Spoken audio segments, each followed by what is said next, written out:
The year is 115 AD. The Roman Empire is at its absolute zenith, stretching from the misty moors of Scotland to the burning sands of Syria. It is a world of marble, law and order, but history is usually written about the men in the palaces, the Caesars, the senators, the generals. Tonight, we leave the marble halls behind. Tonight, the history belongs to you. We are going to walk the path of the common man who built this world. You are about to step into the heavy, hobnailed boots of a Roman legionary. You will feel the weight of the armour, taste the dust of the road, and hear the silence of the frontier watch. It is a journey of 25 years, from the nervous sweat of the recruit to the quiet dignity of the veteran. So lie back, let the noise of the modern world fade away. The gates are opening, the road awaits. You are standing in a line that seems to stretch for eternity. The air is thick with the smell of dry earth, sweat, and the faint, metallic tang of anxiety. You are not alone. Dozens of other young men surround you. Some are farmhands with calloused palms and necks burnt by the harvest sun. Others are city-bred, paler, shifting nervously in their sandals. You are all waiting for the Probatio, the testing. This is the gateway to the legions. It is quiet here despite the crowd. A heavy, respectful silence hangs over the group, broken only by the scratching of styluses on wax tablets and the occasional sharp command of a centurion walking the line. He is a mountain of a man, his armour polished to a mirror sheen, the transverse crest of horsehair on his helmet nodding with every step. He moves with a predator's grace, his vine staff, the vitis, tapped rhythmically against his greaves. You step forward. It is your turn. You stand before a table made of rough-hewn oak. Behind it sits a military bureaucrat, a librarius, who does not look up as you approach. He dips a reed pen into an inkwell. Name, he drones. You state your name, you state your father's name, you state your village. This is the legal screening. The legion is the engine of Rome, and it requires citizens to fuel it. You present your tessera, the token of your citizenship. The bureaucrat examines it, his eyes scanning for forgery, for weakness. Rome does not hire mercenaries for its corps, it hires sons of the she-wolf. He nods satisfied and scribbles your details onto a papyrus scroll. You have passed the first hurdle. Next is the medical inspection. You are ushered into a shaded alcove where a medicus awaits. The physician is thorough, his hands cool and professional. He checks your eyes, ensuring you can spot a signal flag across a valley. He checks your teeth, for a soldier who cannot chew the hardtack ration will starve on the march. He examines your legs for varicose veins, knowing that the miles you'll walk will destroy weak limbs. Then the measurement. A horizontal bar is lowered. You straighten your spine, pushing your chest out, lifting your chin. The requirement is strict. Income, or 5 Roman feet and 10 inches, approximately 172 centimetres. The Empire prefers tall men for the first cohort, but they will take strength over height if the spirit is willing. The bar brushes the top of your hair. The medicus grunts. It is enough. But they are looking for more than just physical metrics. They are looking for the habitus, the demeanour. As you stand there, stripped of your tunic, vulnerable under the scrutiny of the state, they are watching your eyes. Do you look down in shame? Do you tremble? Or do you meet their gaze with a steady, stoic resolve? Vigils, the great military writer, once said, "The safety of the whole depends on the choice of the recruits." They are looking for broad chests, muscular shoulders and strong fingers, but mostly they are looking for the capacity to endure. The medicus steps back. He wipes his hands on a cloth. He looks to the bureaucrat and gives a single curt nod. "Probatus," he says, "approved." The word hangs in the hot afternoon air. The tension in your chest releases, replaced by a sudden heavy realization. You are no longer just a farm boy or a merchant's son. You have been measured, weighed, and found sufficient by the greatest power the world has ever known. You are directed to move to the holding area, a shaded portico where the other successful recruits are gathering. As you walk away from the table, you look down at your hands. They look the same as they did this morning, but they feel different. They now belong to Caesar. The sun begins to dip lower, casting long golden shadows across the stone pavers. The first step is done. You have entered the machine, but you have not yet sworn the oath. The day of the Probatio has faded into memory, replaced by the cool, grey mist of early morning. You are standing on the campus, the parade ground, before the sun has fully breached the horizon. The air is damp and still. Around you, hundreds of men stand in a rough formation, their breath misting in the chill air. There is no chatting now. The nervous energy of the selection process has evaporated, replaced by a solemn, heavy anticipation. Today, you stop being a man of your village. Today, you become a man of the eagles. At the front of the assembly, a raised wooden dais stands stark against the lightening sky. A group of officers ascends the steps. Their armour clinks softly, a sound that carries in the silence. Among them is the tribune, a man of high nobility, draped in a crimson cloak that seems to absorb the dawn's light. He does not shout, he does not need to. His presence commands the field. The ritual you are about to undertake is called the Sacramentum. In the civilian world, a contract is a matter of law, written on wax or papyrus, but here the Sacramentum is something older, something deeper. It is a religious consecration. It is a curse you voluntarily place upon yourself. Should you fail, and a blessing should you endure. The tribune steps forward. He holds a scroll. He calls out the name of one recruit, a man chosen at random to speak for all of you. The chosen recruit steps forward, his sandals crunching on the gravel. He stands alone before the tribune. His voice trembles slightly at first, then grows stronger as he recites the ancient formula. I swear to faithfully execute all that the emperor commands, he intones, to never desert the service and to not seek to avoid death for the Roman Republic. He swears by Jupiter, by Christ, or by the genius of the emperor, binding his soul to the standards of the legion. Every word is a chain, linking him to the man on his left and the man on his right. When he finishes, silence rushes back into the square. Then the tribune looks to the rest of you. You do not need to repeat the long speech. The efficiency of the legion begins even here. You must simply acknowledge the bond. The officer moves down the line. As he passes you, you must look him in the eye and speak the binding phrase. Idem in me, you say. The same for me. It is a simple phrase, but as it leaves your lips, you feel a distinct psychological shift.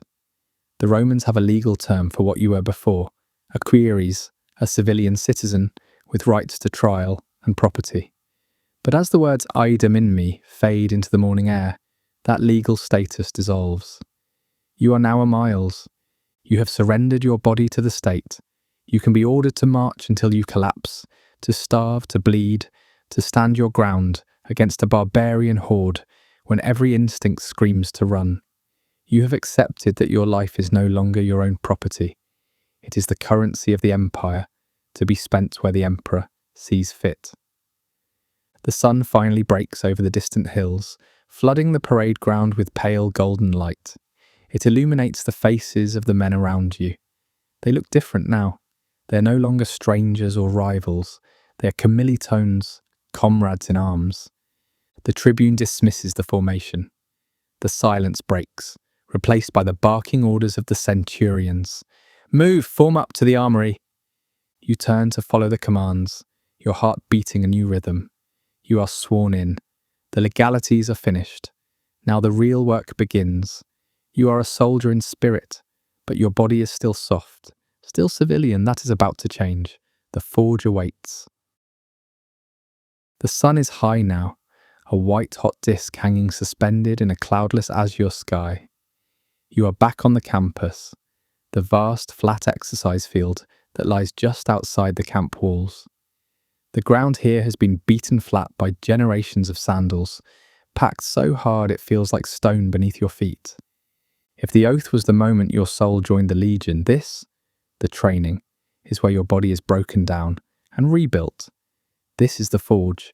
You are standing in formation, but you are not holding the famous gladius, the shimmering steel short sword of the Empire, nor are you holding the large rectangular scutum shield made of painted plywood and leather. Instead, you have been handed training tools that feel cruel in their design. In your right hand, you grip a club-like wooden sword called a rudis. It is carved from dense, heavy oak, knotty and unyielding. In your left hand, you hold a shield woven from thick wicker branches. As you lift them, your arms immediately protest. They are heavy, unreasonably heavy. You realize with a sinking feeling that these practice weapons weigh double what a real steel sword and war shield weigh. This is the first lesson of the forge: progressive overload. The Legion creates warriors by making the training harder than the war itself. The logic is brutal but sound. If you can fight all day with a double-weight club, the real steel blade will feel as light as a feather in your hand when the day of battle finally comes. A few paces in front of you stands your enemy. It is not a man. It is a wooden stake, a palus, driven 6 feet deep into the hard earth. It stands about the height of a man, scarred and splintered from the blows of the recruits who came before you. It does not move. It does not shout. It simply waits. The camper doctor, the drill instructor, barks a command. His voice is gravel and iron. Ad palum to the stake. You step forward.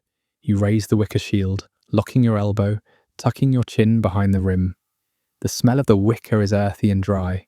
You are sealed in a small private world behind that shield, peering out over the rim at the wooden post. Strike! Your instinct, born of childhood scuffles and tavern brawls, is to swing. You wind up your arm and lash out with a wide, sweeping blow, hoping to cleave the post in two.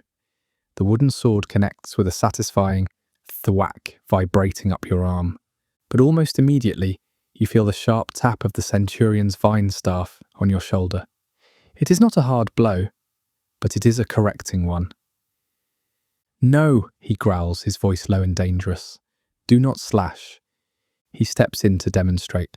When you slash, he explains, mimicking your motion, you lift your arm. You expose your ribs. You expose your armpit to the enemy's spear. And even if you hit him, the bone stops the blade. A slash is a barbarian's blow. It is wasted energy. He resets his stance. He crouches slightly, knees bent, hidden entirely behind the imaginary shield. The legionary, he says, thrusts. He snaps his arm forward like a piston. A short, sharp, efficient motion. Thud.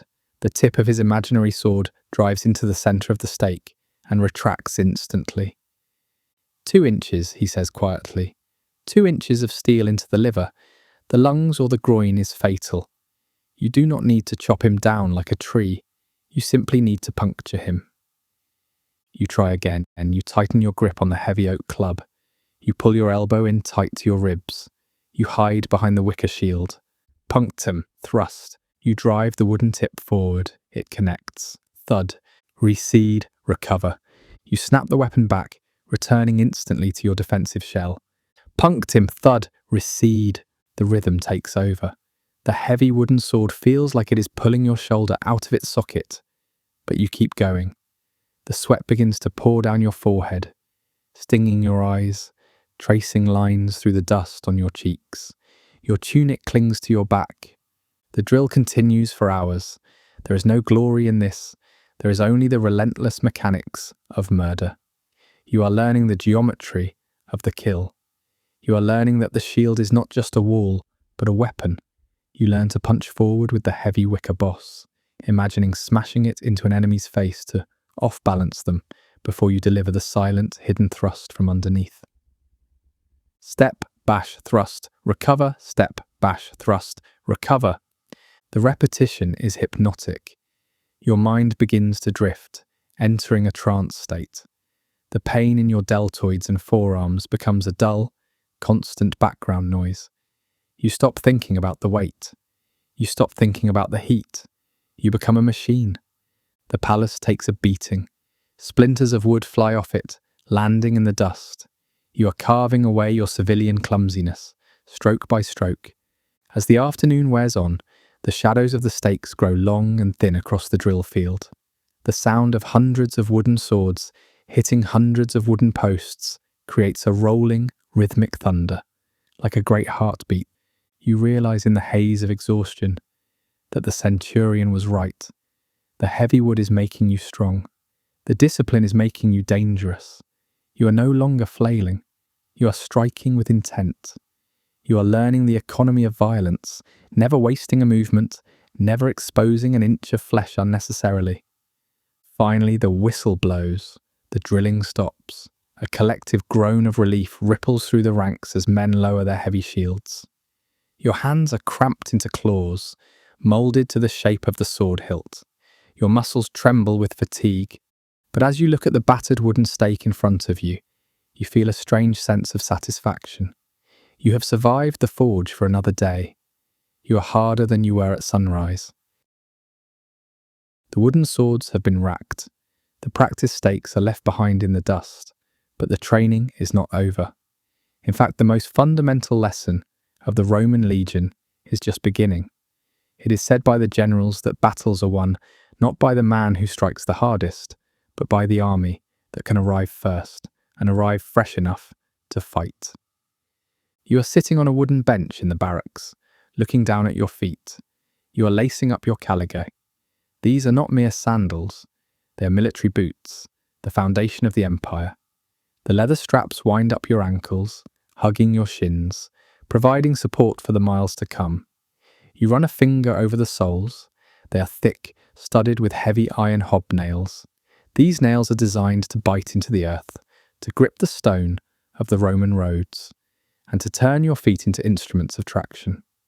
When 1,000 men walk together, these nails sound like grinding millstones. The trumpet sounds, the buccina, a long, mournful brass note that echoes off the camp walls. It is time. You assemble outside the gates, not in the loose mob of civilian life, but in tight, orderly columns. Today you will learn the gradus militaris, the military step. The standard is set, 20 Roman miles in 5 summer hours. To a civilian, this sounds like a walk, but you soon learn it is a deception. A Roman mile is 1,000 passus, 1,000 paces, and a pace to the Romans is not a single step, but 2, the left foot striking the ground and then the right foot striking the ground. Left, right, 1 pace, 5 feet. The centurion raises his hand. Forward, the column lurches into motion. You do not saunter, you do not stroll. To hit the required speed, roughly 4 miles per hour, every hour without stopping, you must adopt a specific, unnatural gait. It is a power walk, a driving motion where you push off hard with the ball of your back foot, extending your hip, keeping your legs straight and efficient. The sound is immediate and overwhelming. The iron hobnails of hundreds of men striking the paved road simultaneously create a rhythmic, metallic static. It is a sound that terrifies the enemies of Rome, the sound of a machine that does not stop. For the first mile, the air is fresh. You are conscious of your breathing, matching it to your stride. In, 2, 3, 4, out 2, 3, 4. You watch the back of the neck of the man in front of you. You watch the sway of his shoulders. You must maintain the gap, 6 feet of distance. Too close, and you trip him. Too far, and the formation breaks. By the 5th mile, the romance of the march fades. The sun beats down on your helmet. The road, a marvel of Roman engineering, stretches out perfectly straight ahead of you, arrow-like, cutting through hills and forests with ruthless efficiency. It does not meander like a country path. It conquers the landscape, just as you are learning to conquer your body. The dust begins to rise. It coats your throat, your eyelashes, your tongue. It tastes of limestone and dry earth. You enter the drone. This is a mental state well known to the veteran soldier. The pain in your shins and the burning in your calves become constant, a background radiation of discomfort that you simply accept. Your mind detaches. You stop looking at the scenery. The world narrows down to the rhythmic sway of the equipment and the metronomic thud of boots. The centurion marches alongside the column. He does not seem to sweat. He counts the cadence, his voice a steady drumbeat. If someone lags, if a gap opens in the line, the Vites staff snaps out, tapping a helmet or a calf. Keep the step, close the ranks. There is a profound psychology to this. You're learning that you cannot stop just because you're tired. In the civilian world, when your legs ache, you sit under a tree. In the Legion, you walk until the command is given to halt. You realise that your body has reserves of energy you never knew existed, unlocked only by the collective will of the formation. You are carried forward not just by your own muscles, but by the momentum of the mass. You are a single cell in a giant organism that is moving across the landscape. 10 miles out, the halfway point, the column wheels around. There is no long rest, no sprawling meal, a quick drink of water from a skin, perhaps a bite of hard bread, and then the return journey begins. The gradus plenus, the full step, is sometimes practiced here. The pace quickens. Now you must cover 24 miles in the same 5 hours. Your stride lengthens, your breath comes faster. This is the forced march pace, the speed used to rush to a besieged city or to catch a fleeing enemy. Your lungs burn, but the rhythm sustains you. Left, right, the shadows begin to lengthen. The sun, once high and cruel, now sits low on the horizon, bathing the road in a soft amber glow. The camp walls appear in the distance, a geometric shape against the chaotic wilderness. As you approach the gates, your feet feel bruised and swollen inside the leather boots. Your tunic is soaked through, but you are not limping, you are marching. You come through the gate with the same discipline with which you left. Consist, halt. The column stops as one. The silence that follows is deafening. The crunching of the hobnails ceases, leaving only the sound of heavy breathing and the wind in the eaves of the barracks. You have walked 20 miles. You have moved across the earth with the speed and purpose of a predator. You unlace your boots, your fingers stiff, and as you peel the leather away from your skin, you see the blisters, the red marks of the straps. They will callous over in time. You lie back on your bunk, the sensation of the road still vibrating in your bones. You close your eyes, and even in the stillness of the barracks, you can still feel the rhythm. You are no longer just a man who can fight. You are a man who can move. You have mastered the justum iter. Phase 1 is complete. You are a soldier formed. The training ground is behind you. The road is now your home. But to live on the road, you must carry your life on your back. In the modern world, armies have supply trains, trucks, and logistics corps. In the ancient world, you are the logistics corps. You stand in the morning light, looking down at a pile of equipment that seems impossibly large for one man to carry. This is the impedimenta, the baggage, but the veterans have a different name for what you are about to become. They call you Muli Mariani, Marius's Mules. It is a joke that is 200 years old, dating back to the great general Gaius Marius, who decided that soldiers should carry their own loads to free up the baggage train. It is a joke that stops being funny the moment you lift the gear. You kneel in the dirt to assemble your sarcina, your marching pack. It is not a backpack with straps like you might imagine. It is a bundle, a marvel of balance and knots, all tied to a single T-shaped wooden pole called a furka. First, you pack the essentials of survival. You take a heavy leather satchel, the loculus. Inside, you place your rations for 3 days. There is hard grain, wheat that you will have to grind yourself. There is a slab of salted bacon, white with fat and cured to last for months. There is a flask of posca, the sour wine and vinegar drink that kills bacteria and quenches thirst. The smell is pungent, acidic, and familiar. Next to the food, you pack your clothing. A spare tunic, wool socks, and a heavy cloak, the painula, which will serve as your blanket, your raincoat, and your tent floor. Then come the tools. The Legion is an army of engineers as much as warriors. You attach a dolabra to your kit, a heavy pickaxe with a broad blade on one side and a pick on the other. It is iron and ashwood, heavy and awkward. You add a turf cutter, a sickle for harvesting grain, a wicker basket for moving earth, and perhaps a length of chain or rope. Finally, you attach the cooking pot. It is a small bronze vessel, the patera, which clinks softly against the other gear. This is your kitchen. You tie everything tight. If the load is loose, it will swing. If it swings, it will chafe. If it chafes, it will blister. You learn the art of the knot, securing the bundle to the crossbar of the furka so that the weight sits high and tight. Now comes the lift. The kit weighs 45 Roman pounds, perhaps 60 or 70 if you count your armour and weapons. You grasp the wooden shaft of the furka. You take a breath. You heave. The wood bites into your shoulder. It is a sudden, shocking compression of the spine. You stagger for a moment, finding your centre of gravity. You have to lean forward slightly to counterbalance the load hanging behind you. You reach down and pick up your shield, the scutum. You hook it over your left shoulder or carry it in its leather cover by the handle. In your right hand, you hold your pilum, the heavy javelin, which now doubles as a walking stick. You are fully loaded. You are carrying nearly half your body weight. As you look around, you see thousands of other men doing the same. The Legion transforms. It is no longer a gathering of men. It is a forest of poles and packs.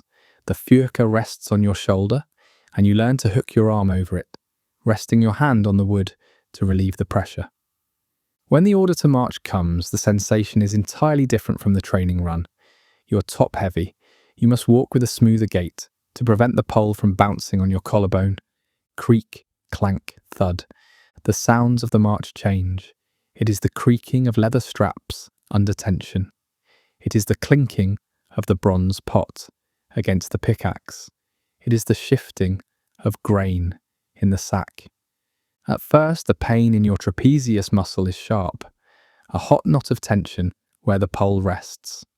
You learn to switch shoulders while walking, a complicated maneuver involving a shrug and a slide, transferring the furka from left to right without breaking stride.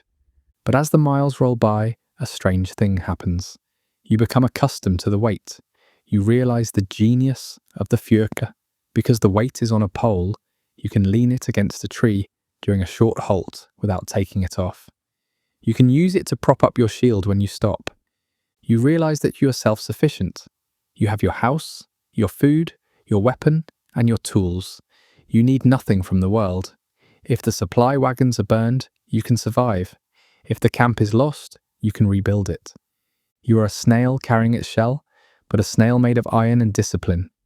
You feel heavy, yes. You feel the gravity of the earth pulling at you, but you also feel grounded. You are a walking fortress, a mobile piece of the Roman state, carrying civilization on a stick across the wild frontiers. The sun warms the leather of your pack, releasing the smell of oil and old wool. You adjust your grip on the pole. The road stretches out. You are Marius's mule, and you can carry this load to the ends of the earth. The physical burden of the pack is heavy, but there is another weight you carry, the weight of your future. You did not join the legions solely for glory, nor for the love of Rome. You joined because, in a world of subsistence, farming and uncertainty, the army offers something rare, a guaranteed wage. The scene shifts to the interior of the Principia, the headquarters building in the centre of the permanent fortress. It is cool in here, shielded from the sun by thick stone walls and a tiled roof. The air smells of beeswax, papyrus, and the metallic tang of silver. It is the calends of January, May or September, one of the 3 great paydays of the military year. You're standing in line again, but this time the mood is lighter. There is a hum of anticipation. Men are joking, nudging each other, calculating debts and dreams. You approach the desk of the signifer. He is the standard bearer of your century, the man who carries the eagle into battle. But today he plays his other role, the banker of the unit. He sits behind a heavy wooden table surrounded by open scrolls and iron-bound chests. You state your name and rank. He runs a finger down a long column of cursive script until he finds you. Total stipendium, he reads aloud, 75 denarii. It sounds like a fortune. A farm labourer might work a month for a fraction of that. But you know better. The legion gives with one hand and takes with the other. The Roman military is the first institution in history to master the art of the payroll deduction. The signifer picks up a stylus and begins to subtract. For pro victu, he says, for food, that bacon, that wheat, that sour wine you carry on your back, it is not free. The emperor provides the supply lines, but you pay for the product. A pile of imaginary coins vanishes from your total. For caligae and straps, he continues, the boots you wore out on the march have been replaced. Another deduction. For the Saturnalia Fund, a mandatory contribution to the unit's holiday feast at the end of the year. For the burial club, this is a solemn deduction. Every soldier pays a small amount to ensure that if he dies in the mud of Germania, he will have a proper funeral, a marker, and a libation poured for his shade. It is insurance for your soul. Finally, he looks up. For the savings. This is the most crucial part. By law, half of any bonus or substantial surplus you earn is kept by the legion. It is stored in the Sacramentum, the shrine of the standards, under the watchful eyes of the gods and the guards. It ensures you do not gamble it all away in the Canabae, the civilian settlement. But more importantly, it binds you to the unit. Your life savings are sitting in a bag at the feet of the eagle. You will not desert, because to desert is to bankrupt yourself. The signifer reaches into a leather bag. The sound is unmistakable, the heavy, solid clink of silver on wood. He counts out what remains. Perhaps it is only 10 or 15 denarii. It seems like a pittance after the deductions, but it is pure profit. It is yours. You reach out and take the coins. They are cold and smooth. You rub your thumb over the face of the emperor, stamped on the metal. This is the denarius. It is the most trusted currency in the world.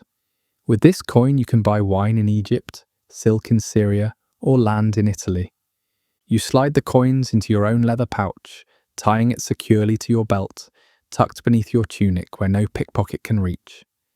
As you walk out of the headquarters back into the bright sunlight, you feel a different kind of strength. The sword makes you dangerous, but the silver makes you free. You are building a nest egg. In 20 years, when your joints are stiff and your hair is grey, these coins, accumulated season by season, will buy you a farm. They will buy you peace. For now, however, they're just a satisfying weight against your hip, a rhythmic jingle that accompanies you as you head back to the barracks.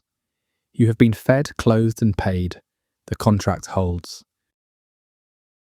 The sun is beginning to dip toward the horizon, painting the sky in shades of bruised purple and burnt orange. The column halts. You have walked 20 miles today. Your shoulders ache from the weight of the sarcina, and your feet throb in your boots. But the day is not done. In any other army, the soldiers would collapse into the grass, light fires, and sleep where they fell. But you are Roman. You do not sleep in the open. You do not sleep in chaos. You are about to perform a miracle that no other civilization can comprehend. You are going to build a fortified city in the middle of nowhere, and you are going to do it before the sun sets. The process begins not with a shovel, but with an instrument of pure geometry. You watch as the grammatici, the surveyors, step forward into the tall grass. They plant the groma, a vertical staff with a rotating crosspiece. They hang plumb lines from the ends. With calm precision, ignoring the wild forest around them, they sight the lines. They find the cardinal points. They mark the centre of the world. Within minutes, coloured flags are snapping in the breeze, marking the lines of the streets, the location of the commander's tent, and the perimeter of the walls. The order is given. You drop your pack. You strip off your armour, piling it neatly by your century standard. You unhook the dolabra, the heavy pickaxe, from your kit. The soldier vanishes, the labourer emerges. Fossa, the ditch. You step to the perimeter line. You swing the pick. The iron blade bites into the virgin earth. You pull back, loosening the soil. Again. Thunk. Pull. You are digging a V-shaped trench 3 feet wide and 3 feet deep. The earth you remove is not thrown away. It is placed into your wicker basket and carried inward to build the agger, the rampart. The air fills with the smell of overturned soil, damp roots and sweat. It is a heavy, earthy scent. The sound is a chaotic symphony of construction. Thousands of pickaxes striking the ground in unison. The clatter of rocks, the grunts of men heaving baskets. There is no confusion. You know exactly where your tent goes. You know exactly how many feet of wall your section is responsible for. It is muscle memory. As the earth wall rises, you reach for the pila muralia, the wall stakes. You have been carrying 2 of these heavy, double-pointed oak stakes on your back all day. Now you drive them into the top of the earthen rampart. You lash them together with rope. Suddenly a fence appears. In the span of 2 hours, the empty field has been transformed. A rectangle of order has been stamped onto the landscape. A ditch, a wall, and a palisade now separate you from the barbarian night. Inside the walls, the tents go up. They are made of goat leather, tanned to a rich brown. They are set in perfect rows, forming streets that mirror the streets of Rome itself. The Via Praetoria, the Via Principalis. You could navigate this camp blindfolded because it is identical to every camp you have ever built. As the last light fades, the work stops. The tools are cleaned and stowed. You stand atop the rampart you built with your own hands, looking out into the darkening woods. The forest is wild, chaotic, and dangerous. But here, on this side of the ditch, there is geometry. There is law. The wind blows cold from the hills, but it breaks against the wall you raised. You feel a profound sense of security. It is the deep, primal satisfaction of having created shelter. The night fortress is complete. You are no longer exposed to the world. You are enclosed within the warm, breathing machine of the legion. The ramparts are built. The sentries are posted. Now the world shrinks down to a space measuring 10 feet by 10 feet. You duck your head and step inside the papilio, your tent. It is made of sewn goat leather, waterproofed with tallow. Inside, the air is warm, thick, and smells intensely of animal hide, unwashed wool, and wood smoke. This is the Contubernium. It is the smallest unit of the Roman army. 8 men. You eat together, sleep together, march together, and fight together. You know the shape of their snores, the smell of their sweat, and the stories of their childhoods. The tent is crowded, equipment is stacked neatly against the sides, shields, helmets, and packs. In the centre, or just outside the flap, is the focal point of your evening, the fire. You are not served dinner in a mess hall, you must make it. 2 men from the squad have been detailed to fetch water and wood. You have the job of the miller. You sit on the ground, your legs spread around a heavy stone device, the mola manuaria, the hand mill. It consists of 2 circular stones, one on top of the other. You pour a handful of hard wheat grain into the centre hole. You grab the wooden handle on the top stone. Grind, grind, grind. It is a tedious circular motion. The stone growls as it crushes the kernels into flour. It takes an hour of work to produce enough flour for the tent. Your arm burns, but you switch hands, keeping the rhythm. This is the sound of the evening camp. 1,000 millstones turning in the twilight. Once the flour is ready, it goes into the bronze pot suspended over the fire. You are making pulse, a thick, hearty porridge. It is the fuel of the legions. You mix in the fat bacon you carried in your pack, perhaps some garlic or onions traded from a local farmer, and a pinch of salt. It bubbles and steams, filling the tent with a savoury, comforting aroma that cuts through the smell of leather and sweat. While the pot simmers, a flask is passed around. It contains posca. You take a swig. It hits the back of your throat with a sharp acidic bite. It is water mixed with wine vinegar. To a nobleman in Rome, it would taste like spoilage. To you, it tastes like life. The vinegar kills the bacteria in the dubious water you found in the creek. It cuts the dust in your throat. It provides vitamin C to keep scurvy at bay. It is the Gatorade of the ancient world. The meal is shared. You use your own spoon, scraping the last of the pulse from your wooden bowl. Arguments break out. Petty squabbles about whose turn it is to dig the latrine, or deep debates about the quality of women in the last province. Dice are rolled on a leather board, but slowly the energy fades. The 20 miles of marching and the 3 hours of construction finally catch up to you. You roll out your sleeping mat. There is no privacy. You lie shoulder to shoulder with your brothers. The leather walls of the tent glow orange from the dying embers of the fire outside. You are safe. You are fed. You are surrounded by the only family that matters out here. The breathing of 7 other men slows into the rhythm of sleep. You close your eyes, knowing that in 6 hours the trumpet will sound and the machine will start again. The chaos of the drill field and the dust of the road feel miles away now. You are inside the fortress walls, walking down the Via Principalis. To your left are the barracks, noisy with the shouts of men gambling and cleaning gear. To your right are the workshops, clanging with the sound of hammers on iron. But you turn away from the noise. You step through a wide stone archway into a building that feels like a different world entirely. This is the Valetudinarium, the military hospital. The first thing that hits you is the silence. The thick stone walls muffle the roar of the legion outside, creating a hushed, temple-like atmosphere. The second thing is the smell. Gone is the stench of latrines, sweat, and wood smoke. Instead, the air here is perfumed with a complex, medicinal bouquet, the sharpness of vinegar, the sweetness of honey, and the earthy aromas of sage, thyme, and opium poppy. You are walking into the most advanced medical facility the world has ever seen. It will be 1,000 years after the fall of Rome before mankind builds hospitals like this again. You walk down a long, cool corridor. The floor is tiled, spotless, and sloped gently to allow for daily washing. Clean water is constantly flowing through lead pipes beneath your feet, carrying away waste.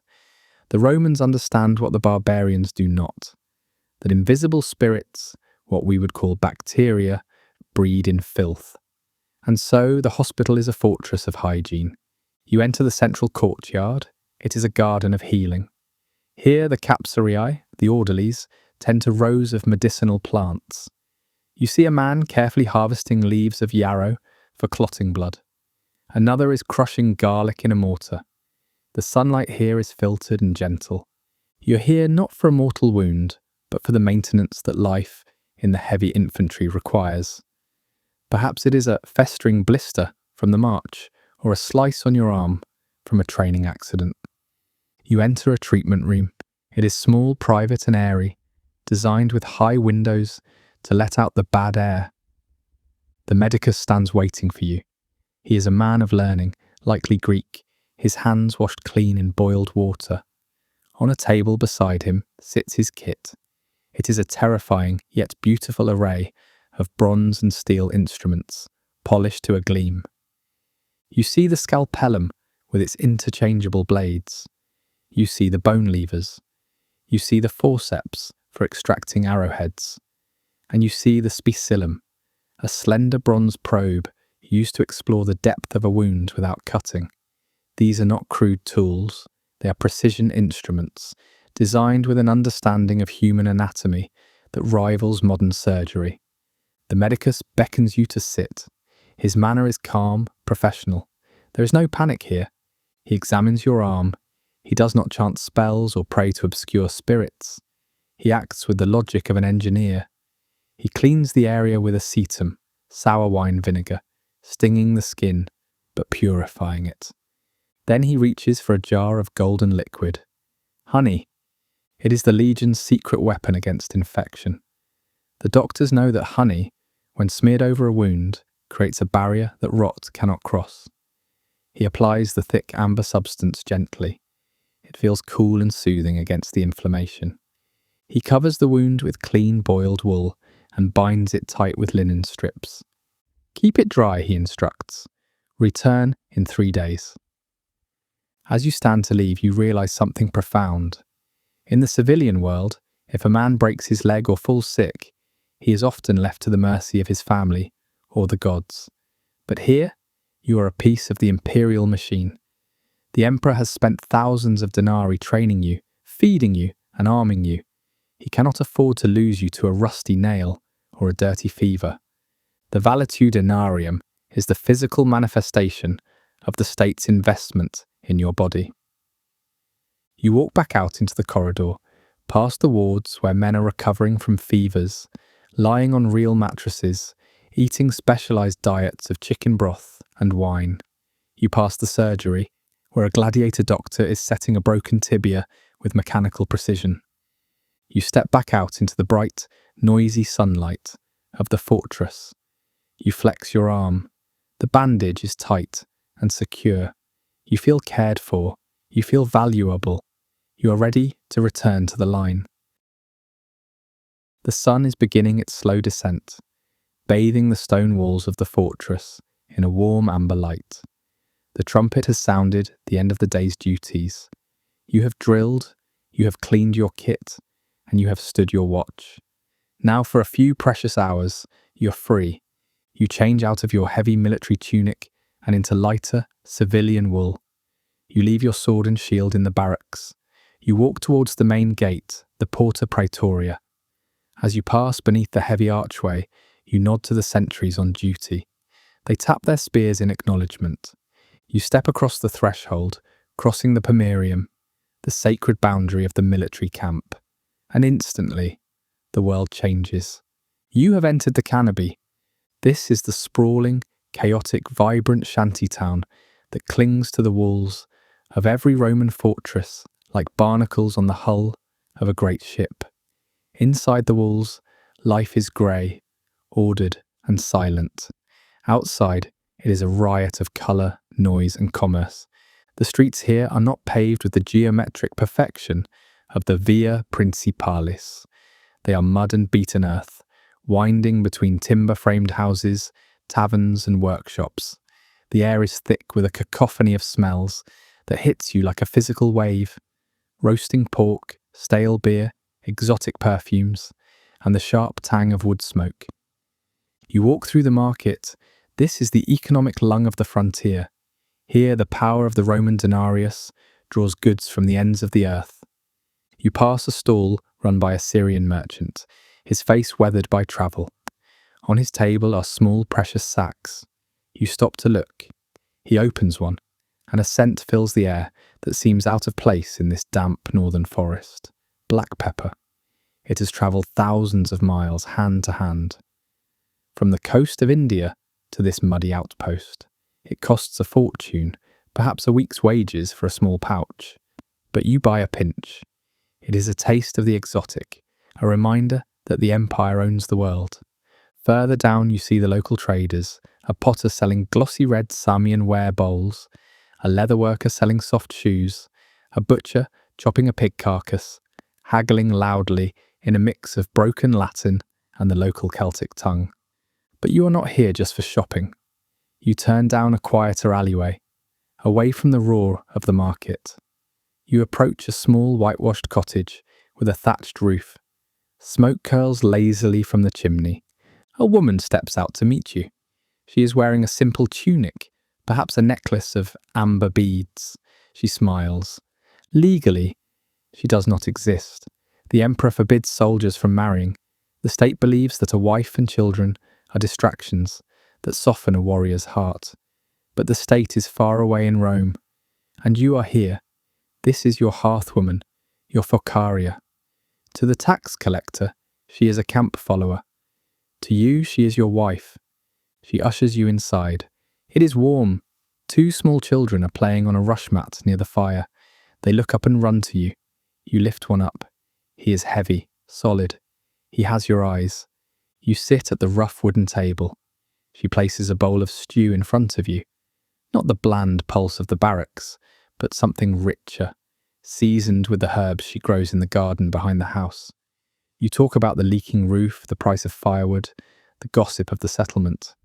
For an hour, you are not a Miles gregarious, a numbered cog in the machine of war. You are a father and a husband. You are a human being.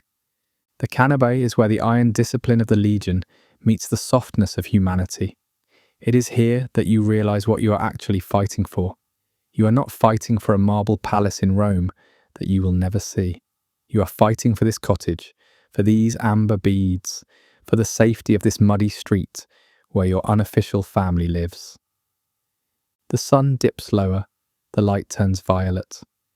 From the high walls of the fortress behind you, the cornice blows the evening signal. The low, mournful note drifts over the rooftops of the town. Tutu, tutu, it is the recall. The gates will close at sunset. You stand up.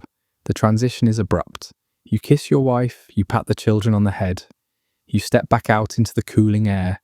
You walk back through the winding streets. The noise of the taverns rising as the night begins. You approach the great stone gate. The shadow of the archway swallows you. You cross the line again. The softness falls away. Your spine straightens. You are a soldier once more, returning to the brotherhood of the tent, leaving the warmth of the world behind for the safety of the wall. The days of training, the miles of marching, the nights in the tent, they have all led to this single crystallized moment. You are standing on a grassy plain. The air is cold and crisp. Across the valley, perhaps 400 yards away, is a chaotic sea of noise. The enemy is there. They are screaming, banging swords against shields, chanting insults, working themselves into a frenzy of rage. It is a terrifying, primal sound, like the roaring of an ocean. But on your side of the field, there is silence. This is the most unnerving weapon of the Legion, the silence of discipline. 5,000 men stand in perfect rectangular formations, motionless as statues. You can hear the wind rippling through the crests of the helmets. You can hear the creak of leather as a man shifts his weight. But no one speaks. No one screams. You are a coiled spring, holding immense potential energy, waiting for the trigger. You are in the front rank of the hastati, the first line. The enemy looks at you and sees a wall of red-painted wood and bronze. You look at them and see a target. The cornican raises his horn. A single clear note cuts through the air. Advance, the entire line steps forward as one. Clank, clank, clank. The rhythm is slow, deliberate. You are not running. You are walking death down. At 30 yards, the command changes. The centurion blows his whistle. Paila! You stop. You plant your left foot. You reach back with your right hand and unclip the heavy pilum from the back of your shield. This is not a light hunting spear. It is 7 feet of ash wood and iron, weighted with a lead ball. It is designed for one purpose, to punch through a shield and the man behind it. You feel the balance of the weapon. It is tip heavy. Mititi, release, you throw. It is not an individual act, it is a volley.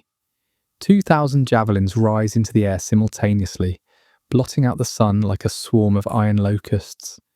There is a suspended moment of silence as they arc through the sky. Then the sound.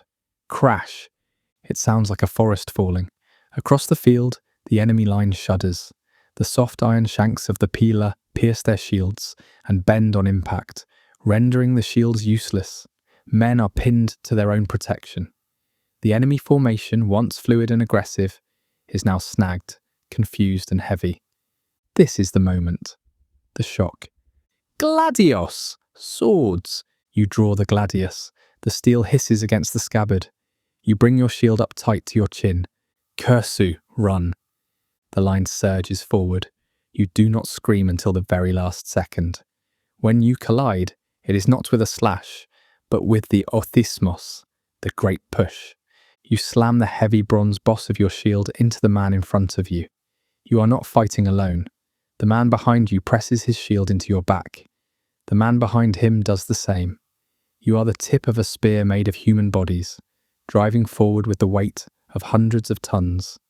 The physics are brutal. The enemy, fighting as individuals, cannot withstand the mass.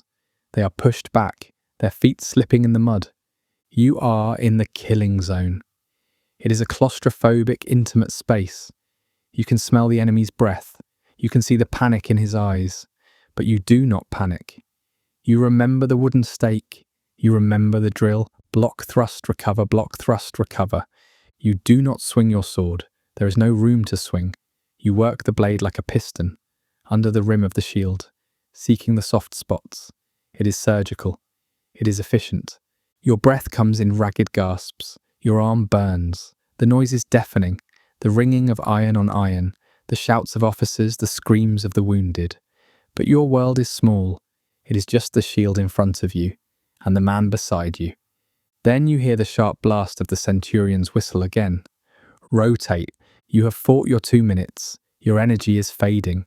You step back, opening a gap. The man behind you, fresh, rested, and eager, steps through to take your place. The wall remains unbroken. The enemy, exhausted and terrified, looks up to see a fresh face, a new shield, a new sword.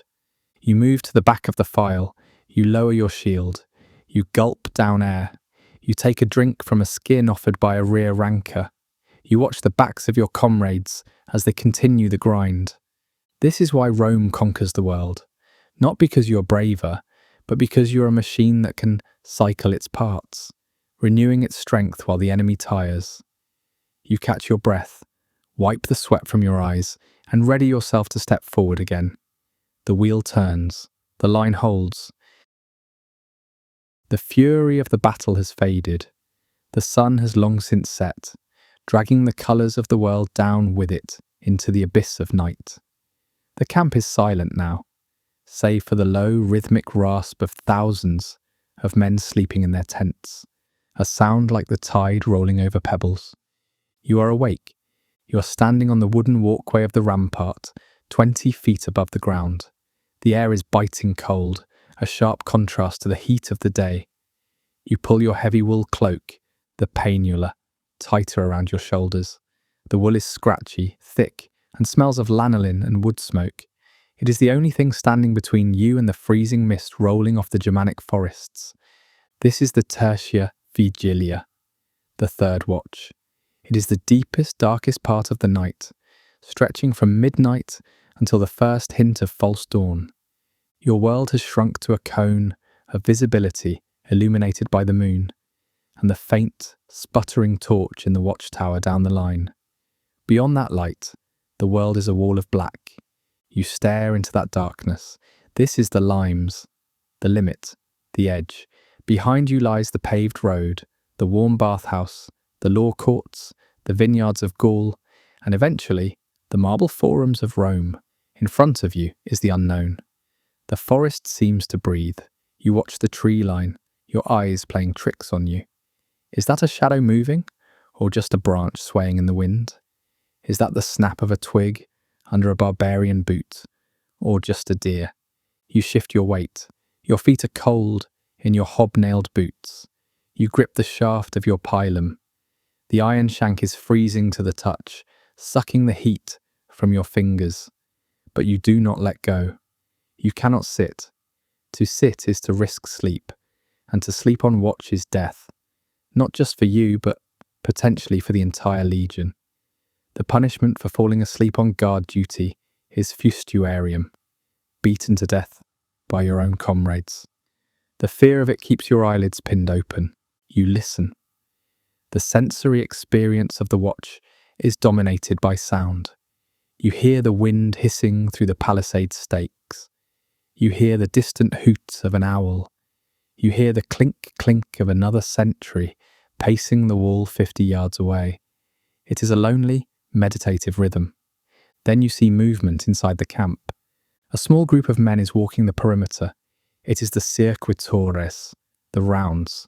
They are the inspectors of the watch. They move silently, checking that every sentry is alert. They approach your post. You stiffen, bringing your spear to a vertical salute.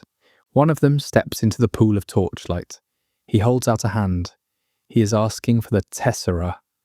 Before the watch began, the tribune wrote a password on a small tablet of clay or wood, the tessera.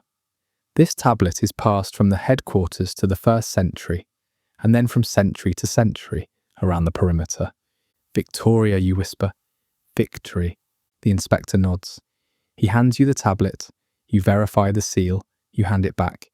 Victoria, he confirms. They move on, fading back into the shadows. The ritual is complete. The chain remains unbroken. You are part of a living nervous system that circles the sleeping army, firing a synapse every time the password is spoken. You turn back to the forest. The adrenaline of the inspection fades, leaving you alone again with the cold and the stars. You look up. The constellations are bright and hard in the winter sky. You wonder if your father is looking at the same stars back in your village. You wonder if the gods are watching. For a moment, the vastness of the empire feels very heavy.